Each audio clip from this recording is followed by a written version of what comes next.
Hello friends, welcome to my channel. I decided to start a YouTube channel and I thought it would be fitting if I started off sharing my story about Africa because I feel like I really haven't mentioned it a lot or really shared my story. When I was in Africa during the pandemic, when we were stuck and we weren't able to do anything, I was like, maybe I should write a book about my journey and my experiences in Africa. But then I was like, I'm not a writer, like what? So over the last couple days, I really feel like the Lord's been like, you should share your story on YouTube because I'm a much better speaker at some points and than a writer. So yeah, so here we are. I'm going to share my story of Africa. First off, let me just say I'm wearing my African clothes, my shirt. This is one of my favorite tops. It's the most popular pattern. There's actually two different, there's another pattern down there. So yeah, this is my favorite shirt. I have another shirt in the same pattern but different style, and then a skirt to go with it. So yeah, so let me just start off saying a little bit of my story first. So we moved to Bryan College Station area around when I was 3 years old. We started going to a church in Caldwell, and that was my life. That was my family. I loved that church. My dad became the pastor when I was around 9 or 10. And that church just was my home. Like, it was my family, and I loved it so much. And I could not see my life without that church and that support and my friends and everything that I had there. So in 2016, I graduated from high school. I started going to college, Chi Alpha. And in 2017, I went to Kenya for the first time, going to Africa, first time going overseas at all. And it was an amazing experience. We worked with some refugees in an English school for like a full week. And then, yeah, at the end of the week, we went to a safari, and that was amazing. It was beautiful seeing all the animals and the elephants. Elephants are my favorite, if you don't know that already about me. It was just an amazing experience. I didn't really feel like that's where I wanted to go, but however, growing up, I knew that like I wanted to do missions, and Africa just had this special place in my heart that I was like, I need to go there. So when I went to Kenya, I was like, yes, I get to go to Africa, like it's awesome. But then the whole week there, it was amazing and really like eye-opening, but I really didn't feel like that heart tug of like, this is where I need to like go back to. So fast forward, I went back home, was in school, did work, and then the next year in 2018, I was able to go to West Africa. I'm not going to say the country just for security reasons, but I was able to go to West Africa, and I was there for a full week, did lots of mission stuff there, and the entire week, I just felt like the Lord was saying, you aren't done here, like, you're going to come back. And so I did. I was talking to the team leaders the whole time I was there. I was like, so how do I come back? I really want to do this full time, or like at least for a longer period than a week.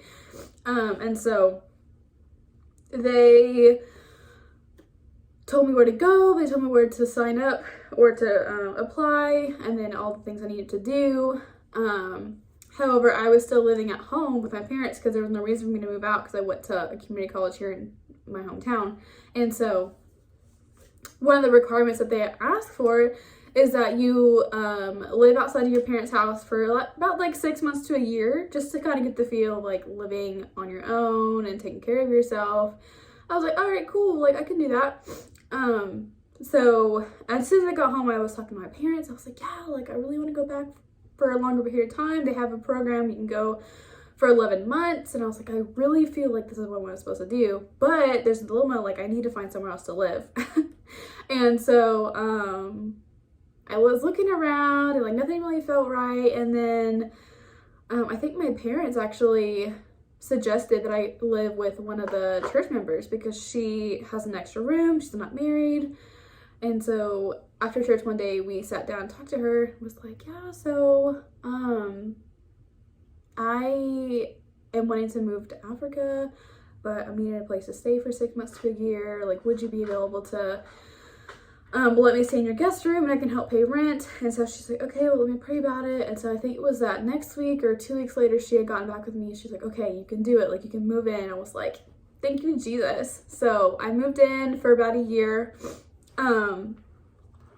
And then during that process, I was fundraising. I was doing garage sales. I was sending out newsletters, sharing with all of my friends that I was going to go back as a missionary and going to go live in Africa for almost a year. And so during the whole time, I was preparing my heart, I was preparing finances, I was preparing my family and my friends. And so in 2019,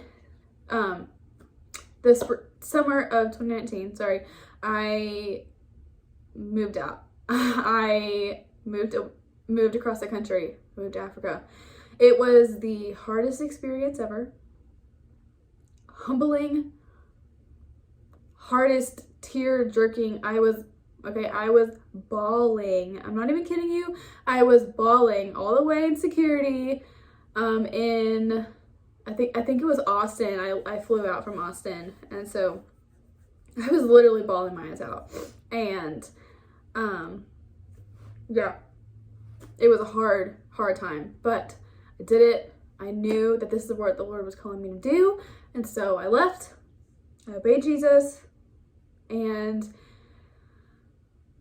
I was like a day or two later. I don't really remember time schedules and all that gets all crazy, especially when you travel to another country overseas. But the team in West Africa picked me up. I went to my apartment, and it was crazy to be back in the same place that I was just a year prior. And I did recognize some of the things. I recognized the team office that we were in, but I never saw the house that I lived in when I went in 2018. So that was all new, but thankfully I had all my luggage. None of my luggage got lost, so that was a huge blessing. And so I get there and I unload my stuff in my room and I just kind of rest and I chill, and I went to sleep. But I will say that first night in Africa was scary. It was terrifying. So there's no AC in the house. You just have a ceiling fan, and eventually I was able to get like a swamp cooler, so it's kind of like a standing fan, but you have to put water in the inside of it, and so it's kind of like humid whenever it comes out, but it's cool. That was our AC. And so since there was no AC, we kept the windows open because there was a screen, so we left the windows open so air could go in and out. And then we actually left our front door opened for a breeze in the hallway. And we have guards around. There was a tall brick gate around our house, and there was guards during the day and during the night, and so we were safe and protected, and so we were able to leave our doors open. But that first night, apparently it was really windy, and whenever it's rainy season, the wind picks up really, really quickly. It's like nothing and then wind, like crazy. And so it was really windy, and there was a door just across the hall from my door. My door was closed, but there was a door just across the hall, and it kept like swinging and slamming back and forth, back and forth. It made this loud crashing sound. I was terrified. I didn't want to get out of bed and figure out what it was. I was like, oh my gosh, like what if there's like someone in the house? But there was 2 other girls living with me on that floor, and they didn't really seem to do anything about it. And I was like, okay, must be normal. But I actually was texting my now husband back then. We were just dating and stuff. But I'm getting a package. There it is. Okay. Anyways, so I was texting him and I was like, I'm so scared, like I don't know what to do. But he eventually called me and he's like, I'm sure it's fine, like if anyone else, like if you hear anyone else getting the app or whatever. But anyways, I eventually just like breathed and I was like, it's okay, it's gonna be fine. So I went to sleep, and that first night was kind of scary because of the slamming and everything, and I didn't know what was happening. But anyways, so that first full week I was there in Africa, I just kind of like chilled out. We didn't really start language yet. We went to Jigyaso once, which I'll explain what that is in a minute. And I don't remember if it was that, I think it was that first week or the second week of Africa. I got sick. So if you know me in real life, I don't really get that, I don't get sick. At least not as bad as I did when I was in Africa.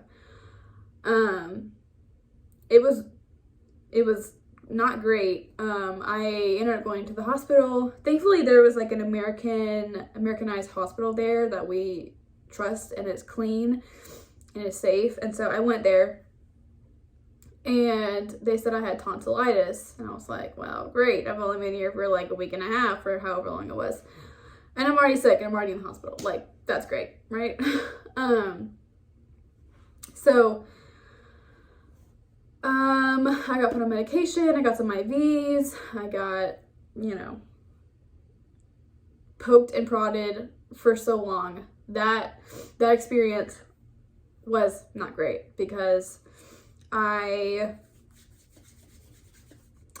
couldn't find my blood vessels because I had a high fever for so long. And so there were bruises all up and down both my arms because the nurses there, I guess, just didn't really know exactly what they were doing. And so they were like poking me and trying to get my blood and all these things, and like they were failing. And then they had to give me an IV. And so, normally an IV goes like in your arm right here or whatever. Well, this nurse puts the IV literally like here in the bend of my wrist. And I was like, that does not seem normal.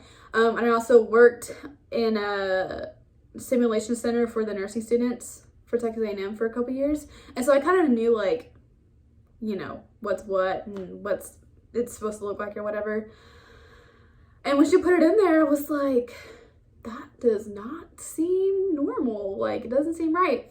And they're actually created like a air bubble in my vein, and I saw it, and it wasn't dripping from the bag because it wasn't actually going into my veins. And so I was like, yeah, this ain't right.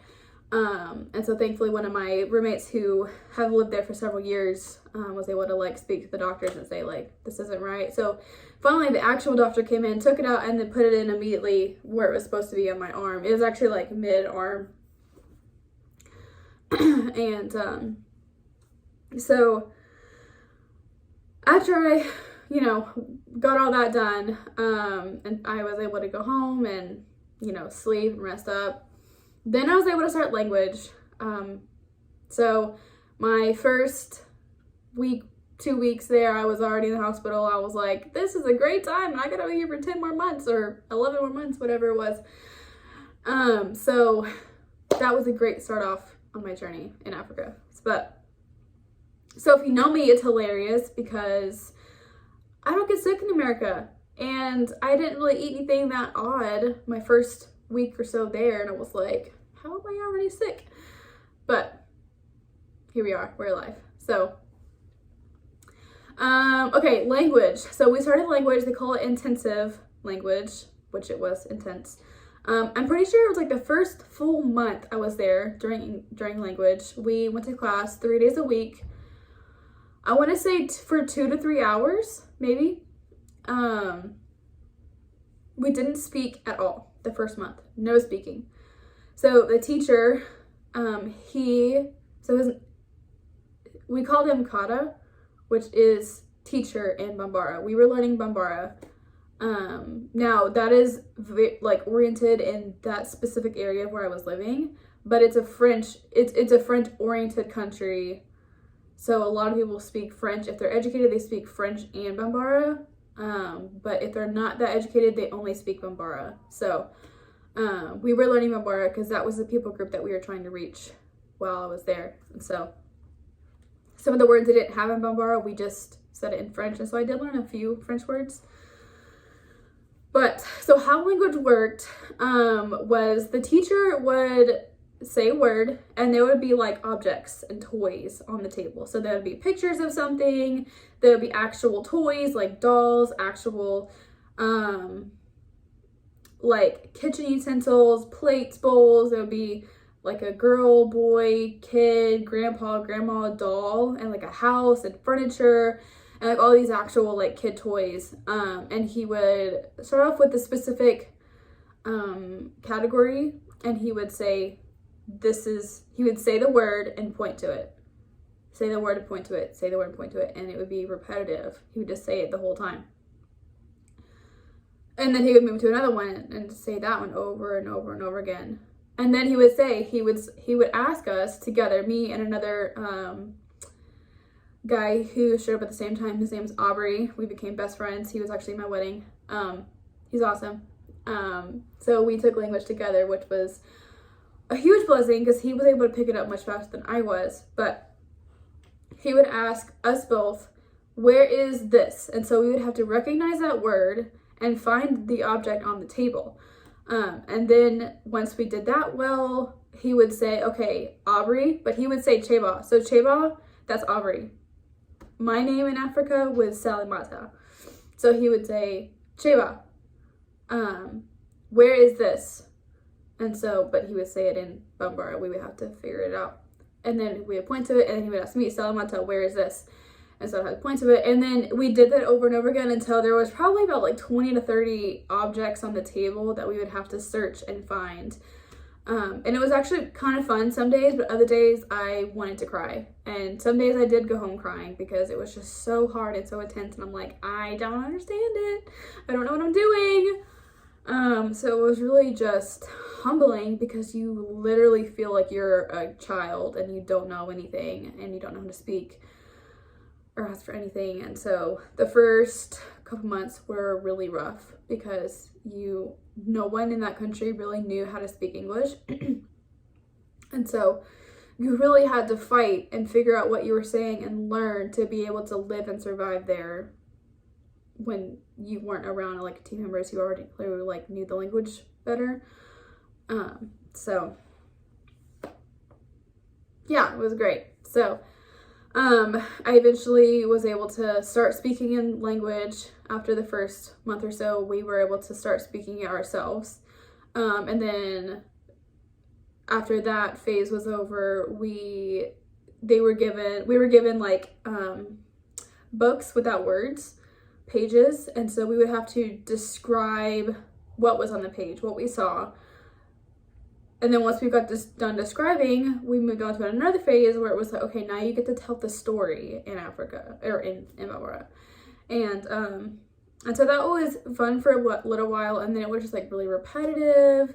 And so it did get kind of like hard and boring at the end of it, because I'm like, cool, like let's go out to the streets and speak in Bambara together and not read stories. But it was really awesome just to be able to learn that and to do that. And just have that experience, because I ended up loving Bambara and just loving speaking that language, and I even dream about Bambara even now. And so it just makes my heart sad that I can't speak in Bambara, because it was just a sweet, simple language, and a lot of the things that they say kind of like drew a picture. So like this word would mean like the word for tree and the word for fruit. The word for fruit meant like children of the tree. Like that's kind of how it translated to. And so everything kind of just like drew a picture for the most part with the words and everything. And it was really beautiful and just awesome to learn. So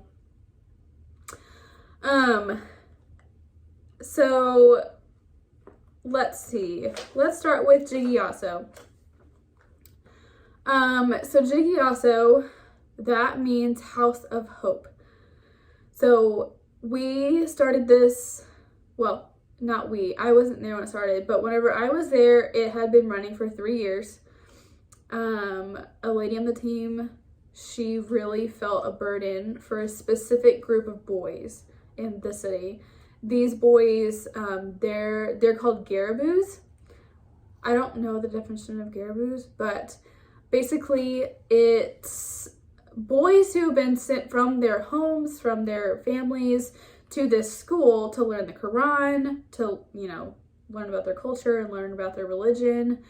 However, the teacher does not really treat them well, feed them, or really clothe them or take care of them at all.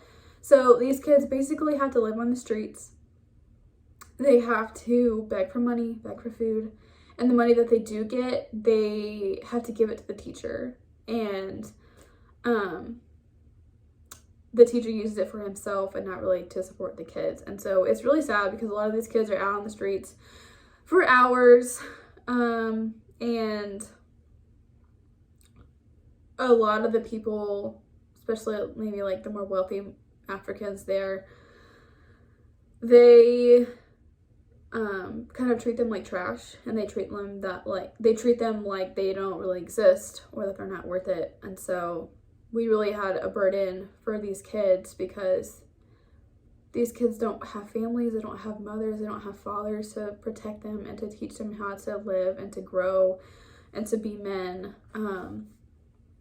And so we started this ministry, and basically a couple hours or a few hours a week. I think we're open 3 days a week, and it kind of fluctuated during the time of the year, but 3 days a week we would go in and feed the boys, play with them, read them a story in the Bible, and just let them chill out and relax and not have to worry about begging for food or for money for a little bit at least.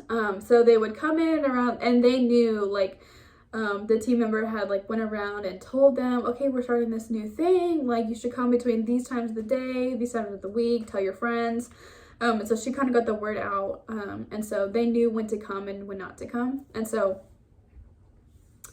they would come in and they would hang out, roughhouse, play card games, be boys, you know, just get to be a kid, because when they're out on the streets, they don't get to be kids, they get to fight for their life. And so we kind of just made this space just very open and free for them to just be kids. And so they would play, and then we would read them a Bible story, but we wouldn't say, oh, it's from the Bible or it's about Jesus, because we don't want to offend them, because they are learning the Quran and their religion is different. So we don't ever want to offend them or like turn them away, because some of them are really, really strong in the faith and really, or like in their faith, in their religion. And so, but we would read them a story out of the Bible and just kind of like start planting seeds in their hearts.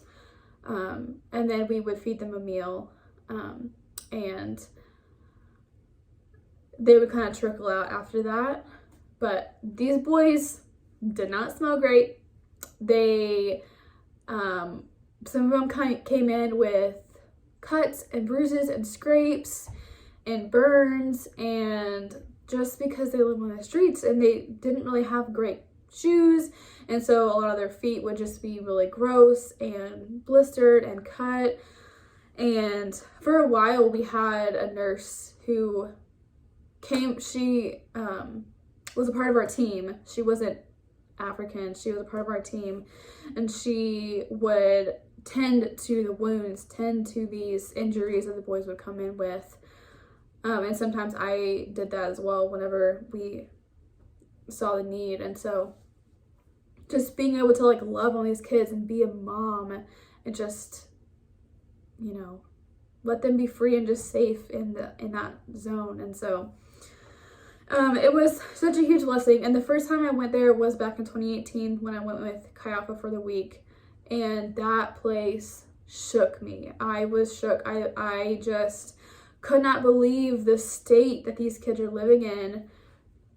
And for me to just go back to the luxuries of America and just be fine and not have to worry about where my food came from or anything. And these kids are begging for their life, for safety and for food and just for family. And so, yeah, that place really just wrecked me. And I loved going to Jigsaw whenever I could. It was just so awesome and sweet.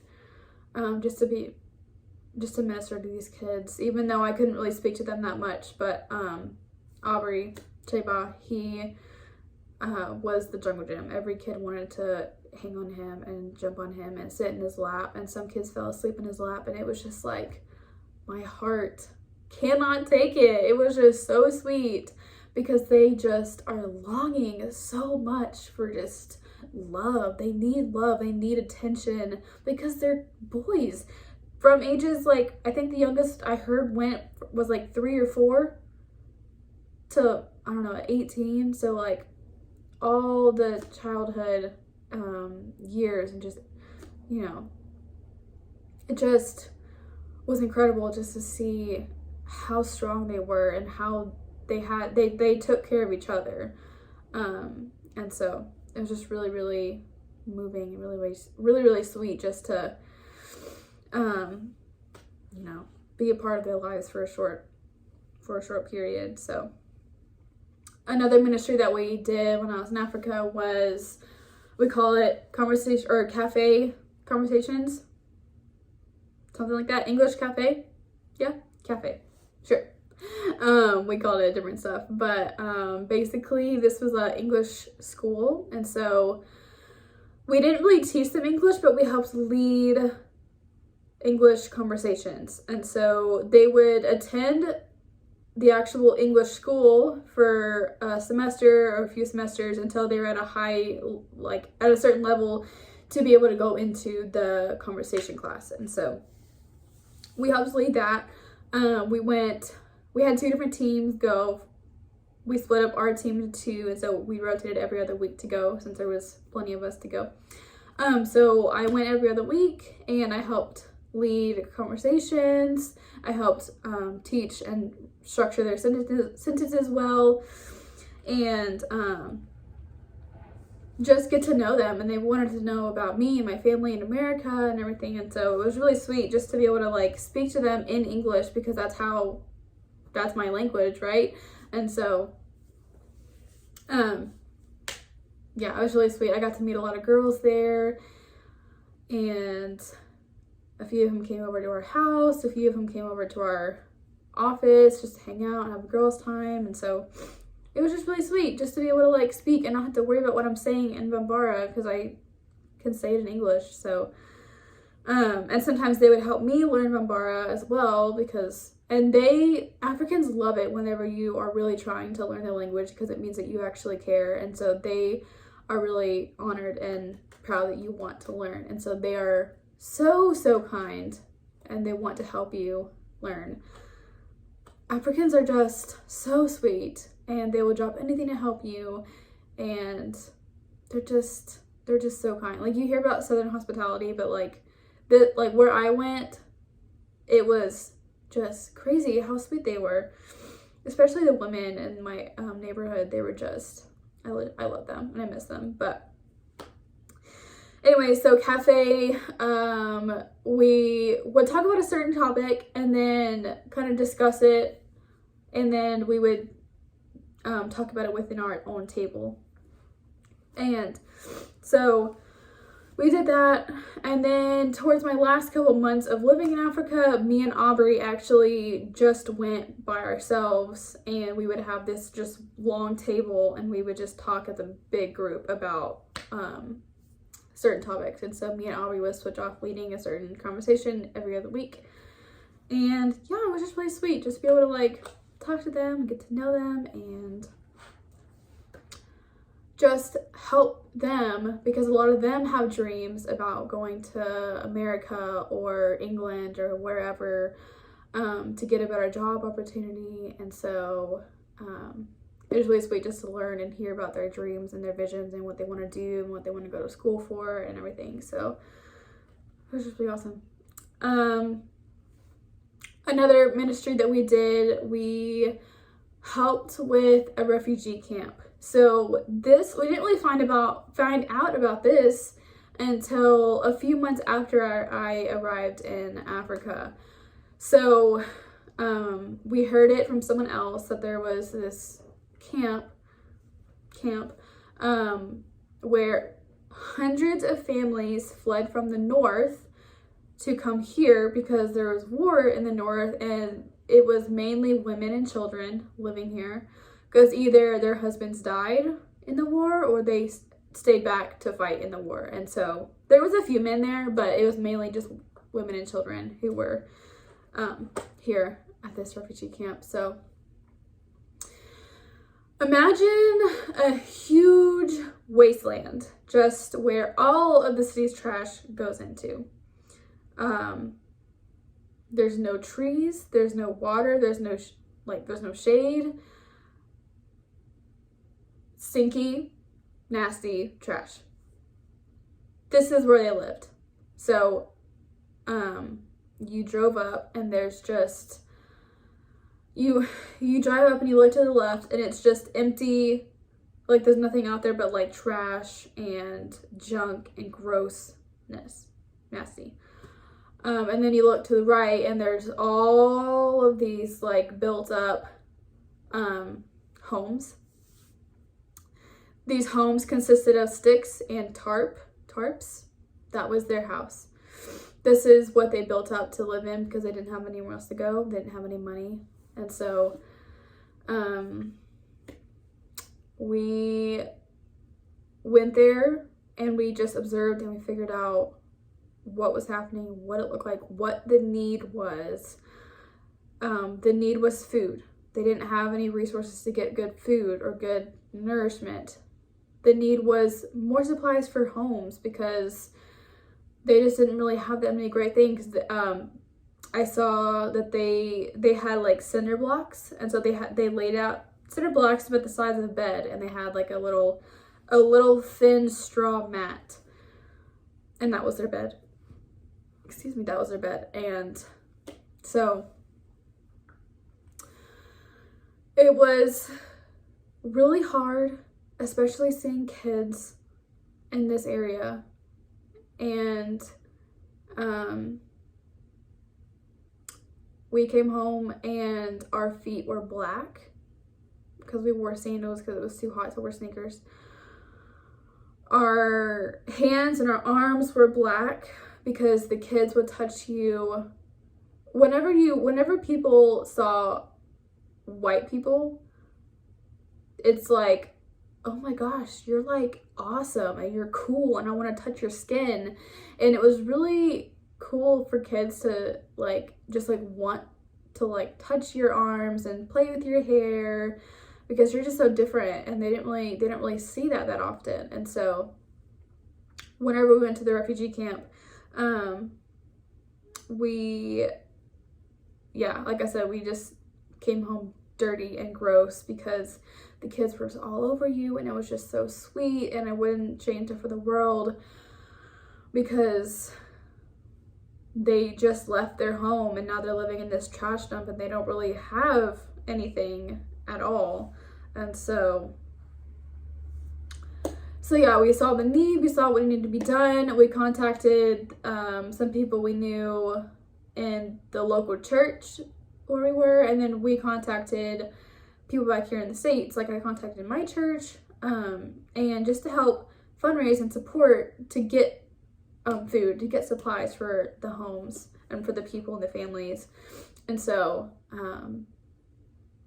thankfully the Lord blessed us with the exact amount of money that we needed to get for the food, at least to hold over for the next couple weeks, because that money and that food doesn't last long, especially when you're working with hundreds of families. And so we were able to go back to that refugee camp either every week or every other week. We went and helped just supply what they needed. And there was like a half-built building there was basically just like concrete walls, no roof, and then they had like I want to say 4 or 5 little rooms to the side that we finished. Eventually they had finished building that up, and so those rooms got used for like storage for food, supplies, storage. In one of the rooms they actually turned into like a medical room, and so they had a bunch of medicine, a bunch of just medical things to treat whoever was sick in that camp area. And so I heard a lot of stories about like babies being really sick or even dying because of the diseases they have, but like moms not knowing how to take care of them or treat them. And so we were able to get a nurse out there and to basically be out there every single day, all day, to help supply needs and supply education to the mothers out there. And so that was really awesome and sweet. And so we eventually got to get a big tarp over the open courtyard, because whenever we worked, the trucks would come in and just lay out all of the supplies and all of the food in that open courtyard area, and it would be really, really hot. And the first time we worked out there, it was excruciatingly hot. There we go. And it was a lot of work because we had to unload several truckloads full of supplies, and it was amazing. It was a huge blessing, but for us it was like we weren't used to that kind of like hard, intense labor because we live in America and we get to work indoors mostly. So but we were able to get a big tarp to lay out so we can be under shade while we worked. And then we would bag up, depending on the size of family, we would bag up different food supplies. And so if the family was 4 people and over, they would go to this section. If they were 3 people, over here, 1 to 2 people over here. And so they would know the size of your family, and they would just pick up that bag for that week or 2 or 3 of supplies of food. And so we did that consistently for a while. And then that area got transformed into a school for all the kids who lived in that area. And every child that showed up to the school would be given free breakfast. Not all of the kids wanted to go to school, but they would try to get breakfast. And so, but there was like a gate and there was a guard. So they knew if they went to school or not. And so that was really awesome, because they actually were Somalians, I want to say. So they did not know the local language, and so they were teaching them Bambara and French, I believe. So one of the other big ministries that we did, that we kind of started in the middle of, well, I guess we consistently started doing this in the middle of my time there, but we called it Kulaba. So Kulaba means big mountain in Bambara. So it wasn't in the city where we were. We had to drive up this big mountain to get to this other village that was near the city. And so we went out there and we basically did a kids ministry for not all the kids, but for a lot of the kids who lived up on that mountain. And so the first time we did it, we had to kind of walk around the village and say, yeah, like we're gonna do games and music, and there's gonna be a skit, there's gonna be a snack at the end, like you should come and like, you know, join us and have fun with us. And so, but you know, all that was in Bambara. So I didn't really say that, but I was like, yeah, let's go. I could say that. So anyways, we got several of the kids. There ended up being some days 100, just over 100, close to 200. Some days it'd be like 50. So it really just depended on the day and who wanted to come. But we would start off doing games.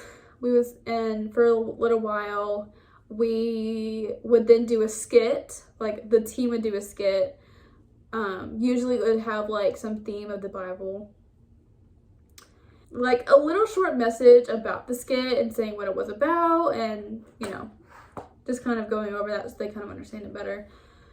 And then we would pray and then give them a snack. And when we gave them a snack, that was always a really interesting time because the kids would fight over it like crazy. And it was a lot to figure out a good system and to strategize what to do to avoid fights. And some of the times we had to leave and not give some of the kids snacks because they were fighting too much. And we told them, if you're gonna fight, no snacks. That was always a huge hassle. And like, it was just insane and ridiculous how much these kids will fight over food. And these kids have families, and so they are able to get food. They're not living on the streets. So it was a great time, trying to keep kids calm and not fight. So, and me being a woman, like, they're not going to listen to me, but they'll listen to the men on the team. So yeah. So that was all the ministries that we did. That was like our main ministries. We would meet with some of the women for, like, we called it a God talk. We would meet with some of the women who we met in cafe. Every month, I think we did like once a month, if not more than once a month, but we would kind of just hang out while the ladies would come to the office, and we would hang out and do some intentional games, intentional questions, and have just like heart-to-heart conversations. And the ladies who went were close and really were asking questions about Jesus and God and faith. And so they were like really close to really finding Jesus for themselves. And so it was just really sweet just to be a part of that. And so couple like random things that I just wanted to say and talk about. So Sugu, that means market. I lived really close to my neighborhood market, and so I would walk there to get my fruits and my vegetables. This was a big, if you think of like a flea market or some outdoor market where there's a bunch of different vendors selling stuff, it's kind of like that, but much more dirty. And yeah.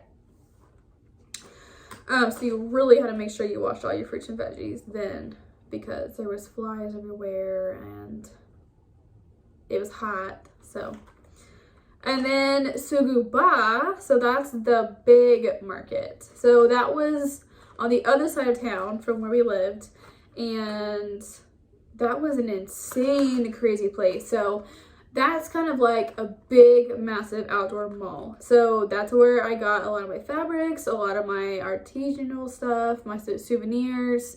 It was a really cool and fun place to go because there was a lot of just awesome African things like bags, purses, rugs, shoes, jewelry, just anything you could think of. There was just so much of it everywhere, and it's really easy to get lost.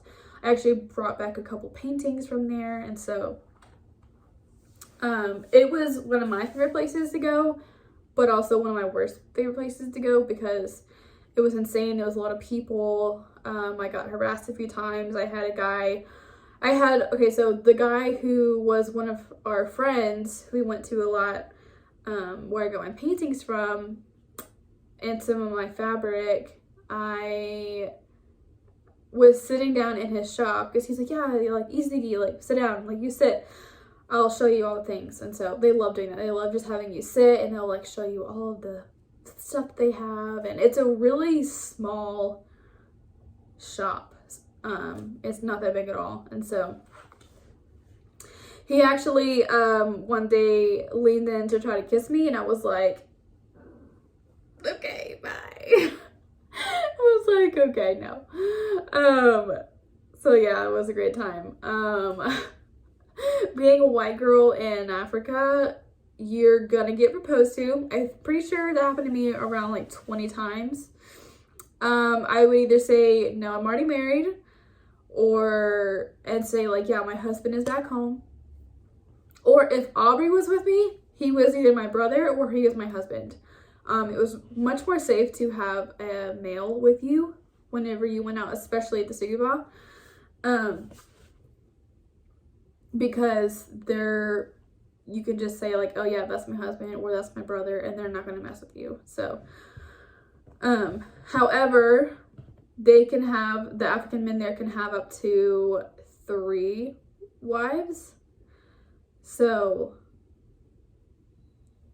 yeah, they're like, yeah, like, why don't you just be one of my wives? I'm like, I'm good. So anyways, that was always a great time. Also in taxis, you like have to be really careful, especially whenever you're by yourself. Like when I went in a taxi by myself or with one other girl, they would always try to hit on you and, you know, just be men. So it was awesome. It was quite an experience. So I actually picked out this fabric and I got it tailor-made specifically to me. So we knew this tailor who only spoke French. He didn't speak Bambara, and so I couldn't really talk to him that much. But thankfully one of my roommates, she knew French really well, and so she went with me anytime I wanted to get clothes made. But then she went back home about the middle of my term there, and so I didn't really have her to go with, so I tried my best to speak to him as best I could. But yeah, I got this tailor-made specifically to my measurements. I got several other outfits and dresses and a pantsuit made. So that was the great thing about clothes there, is you can go to a sugu, go to a market, and get find a fabric that you love. You're like, oh my gosh, I love this fabric. Like, I would love to get this made into a dress or whatever. And so, yeah, that was really cool. The only downside to this fabric is that it's not really breathable. It's stiff, especially if you don't really wear it that often. I didn't really wear this that often, so it's kind of stiff, and like the fabric is just kind of not really movable, I want to say. Like, it's not, I don't know what the right word is, but it's really stiff and not breathable. And so it's okay right now because I'm indoors, I'm in AC, but whenever you're walking around Africa in this, it gets really hot really, really fast, especially when you're wearing a skirt. And so I wouldn't really wear this that often unless I was going to church. And so we went to a church just a few blocks down the road from my house, and so I would walk there every single day, or every single morning. That's not right. Every Sunday. There was not church every single day. I would walk there every Sunday morning and walk back home, and that was really the only time that I would wear my African clothes. But other than that, I wore just like a t-shirt and a loose skirt that I brought from the States. So, another fun fact is, if you don't know this already, if you don't really know me, I ended up getting malaria when I was in Africa. It was about middle of my term. I can't remember exactly what month it was, but I went to one of our team meetings in the morning and I just did not feel good. I was like so tired. I couldn't really move or speak that much, and I just wanted to lay down and sleep.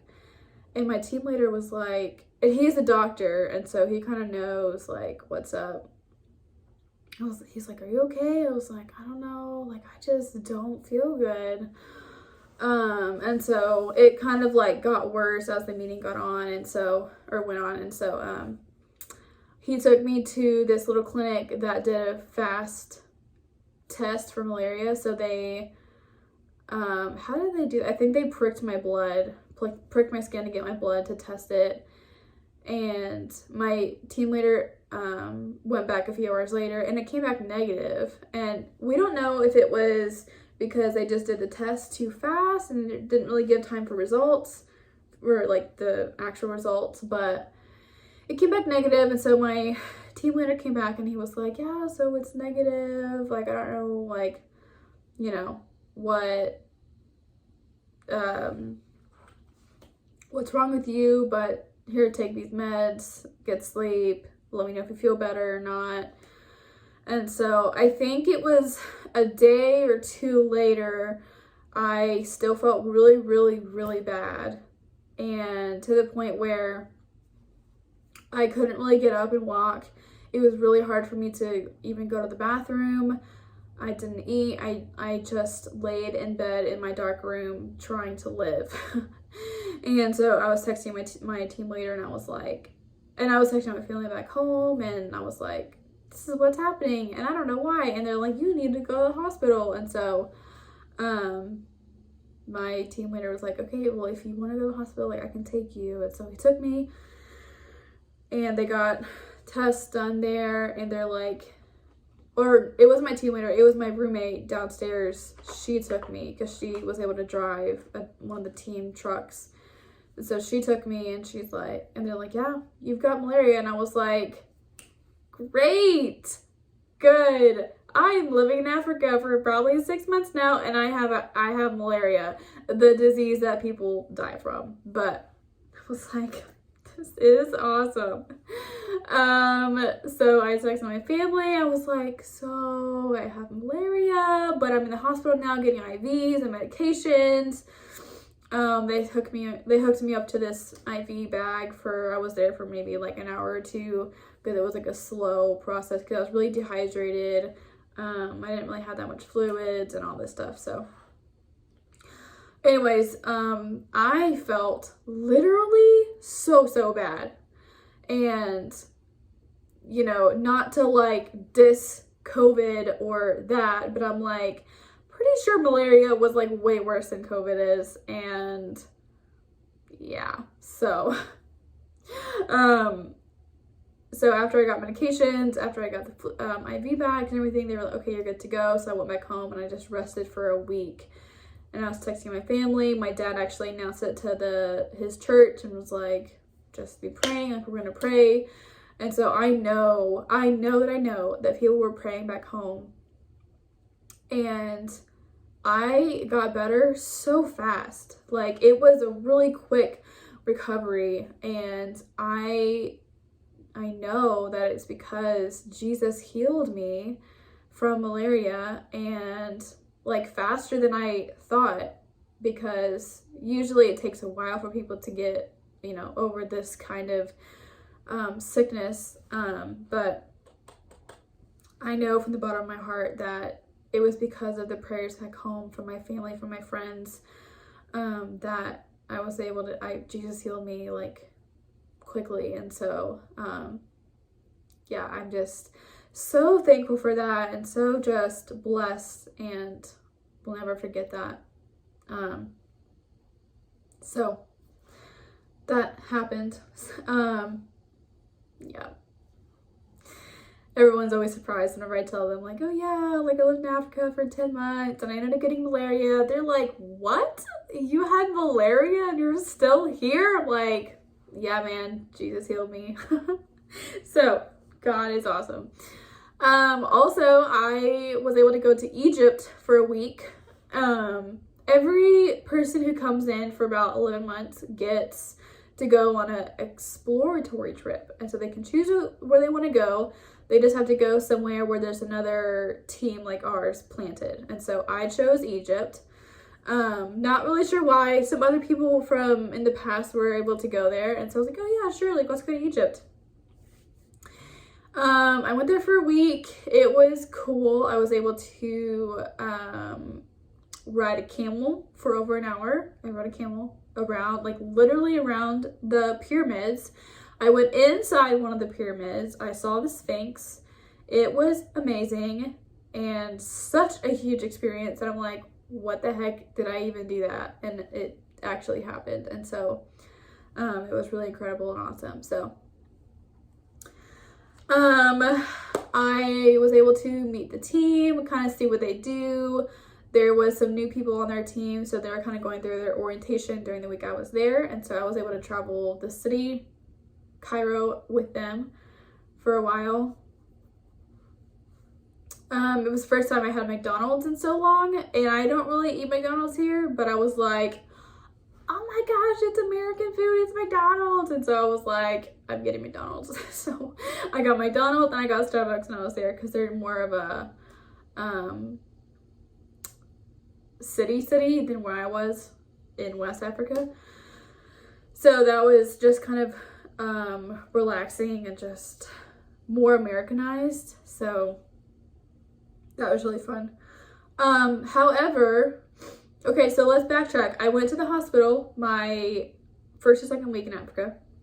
I went to the hospital like 6 months later when I had malaria. And then when I was in Egypt, I was about to get into a taxi, and I went to step off the curb, and my ankle was like, see ya, and it like landed on the wrong way, and I sprained my ankle really bad. Like, I stepped off the wrong way and I hit the ground, and the people, my friends here I was with, and like all these other Egyptians were like, what? Like, this white girl just like busted it on like in the street. I was like, this is great. I was in so much pain. I thought I actually broke my ankle because it hurt so bad. And so my friends had to like literally help me get picked up and like put in the cab, and I was like, this is great. I have to go back to West Africa in a few days. Like, what if I can't even walk? So I get back to the team house where I was staying for the week, and I put ice on my ankle. It was really swollen. It was purple and hurt really bad. And to get down to the room where I was staying in, I had to take an elevator and then go back down one floor. It was like really weird laid out, but so I had to go downstairs to get to my room, to where I was sleeping. And so going downstairs with one ankle was kind of difficult. So I was texting the team leader's wife, who was there in Cairo, and I was like, yeah, so I sprained my ankle really bad. My family's telling me I need to go get it checked out in case it's broken. So I went to the hospital in Egypt. So this is the third time that I've been to the hospital, and my family keeps making fun of me because I'm like, I keep going back to the hospital. I'm like, this is not a great reputation that I'm having right now. So I get an x-ray and everything's fine. Like, there's no broken bones. There's nothing like really wrong. It's just really sprained. And so I got a wrap for it, and was limping like crazy. So yeah, thankfully it was much better by the time I had to fly back to West Africa. So that was my third experience in the hospital. I mean, I couldn't stay away from the hospital, especially when I went to Egypt. I'm like, yeah, like, let's go check out the hospital in Egypt. So yeah.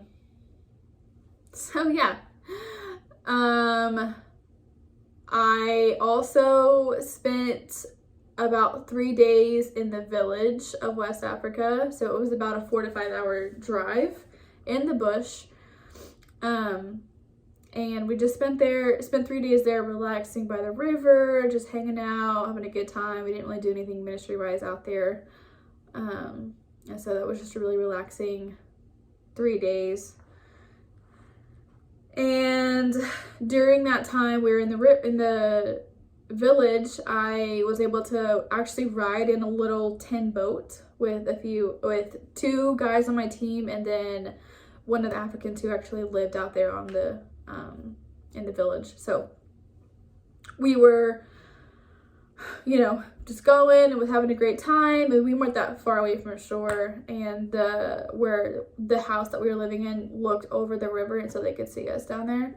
And so one of the guys decided to jump off the boat to swim, and then whenever he got back in the boat was like slowly sinking into the water. And so the boat like fully immersed underwater, but we couldn't lose that boat because that was one of the guys' boats who live out there, and if we lost it, he would have been really upset. And so all the guys like grabbed the boat. The African like grabbed me, like he grabbed me because he didn't know that I could, like he didn't think I could swim, and so he had me and I think the gas can or something, and we all had to like paddle back to shore. And so I was like, well, now I can say I swam in an African river. It was actually the Niger River we swam in, so that was fun. There's a video about it, or there's a video of it. If you want to see it, you should just hit me up. So another random thing I did when I was at Jigyaso, I was able to hold or carry a baby on my back. So that is how Africans carry their babies, is they put them on their back and they tie a wrap around their stomach, and that's how so they can do work and everything in front of them. So yeah, so I got to carry a baby on my back, which was awesome. That was one of my goals that I wanted to do when I was there, is do that. So that was cool.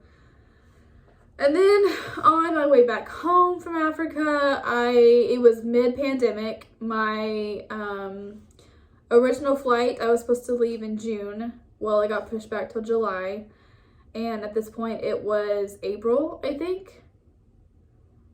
And my flight was already pushed back till July because it was literally mid-pandemic. Everything's shutting down and, like, you know, insanity. So thankfully I was able to fly back on a U.S. Embassy flight, and so we had to go through the process of getting approved and everything to go back. And so me and Aubrey actually flew back together, and it was a 17-hour flight, and I was just so blessed and so thankful that I was able to get back home, because at this point of my time, it was like my 9th month, 10th month. I came back a month early, and so we weren't able to do any of the ministries we were doing because of COVID, the pandemic, and, you know, everything around the world was shutting down. And so we were kind of just like sitting at home or sitting in the office doing nothing, and it was boring. And I was like, I'm not doing anything ministry wise. Like, what am I doing here? Like, I want to go back home. I really missed my family. I missed my now husband. Like, we were saying, like, I missed him a lot, and I was like, just,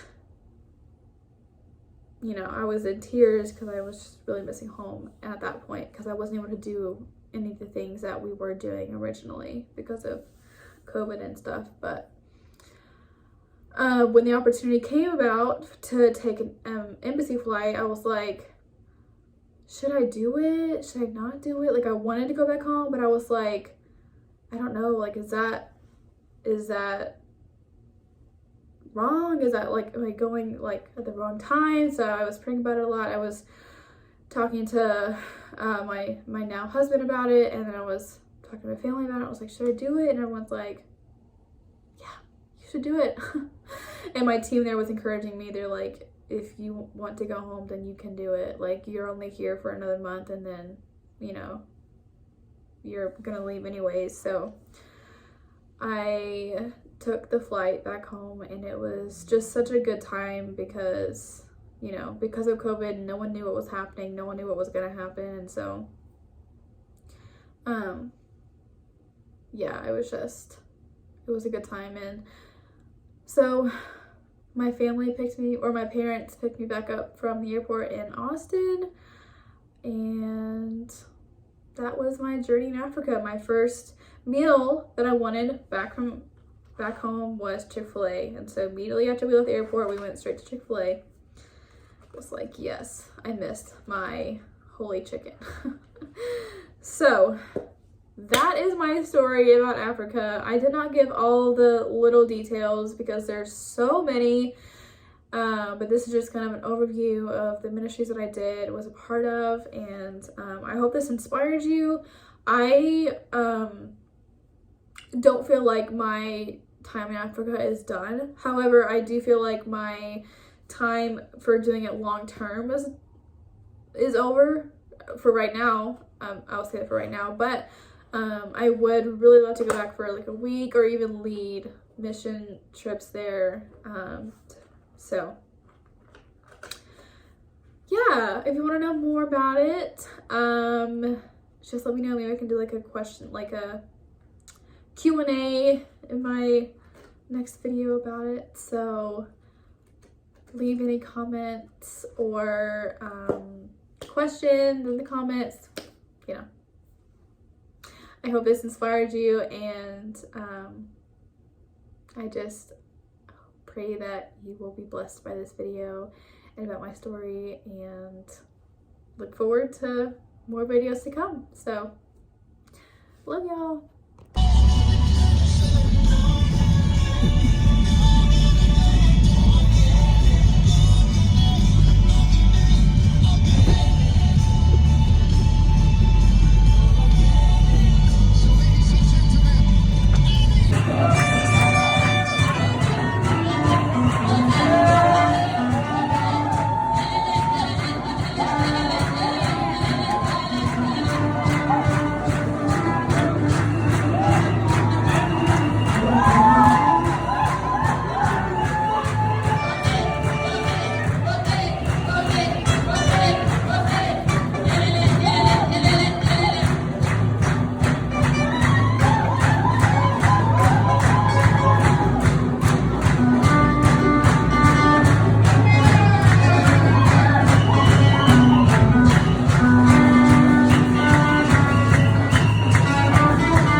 Wala, bilala juga wala.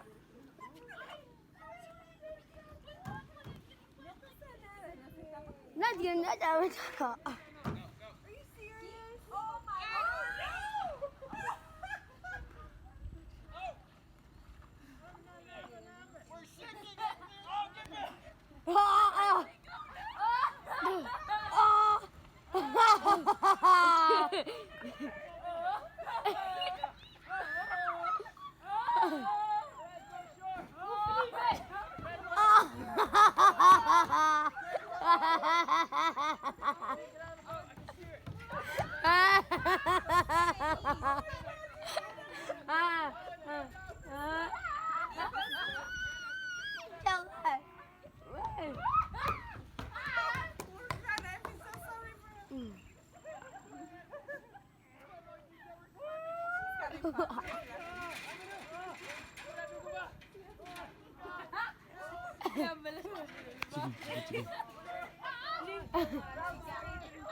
He got it, everything.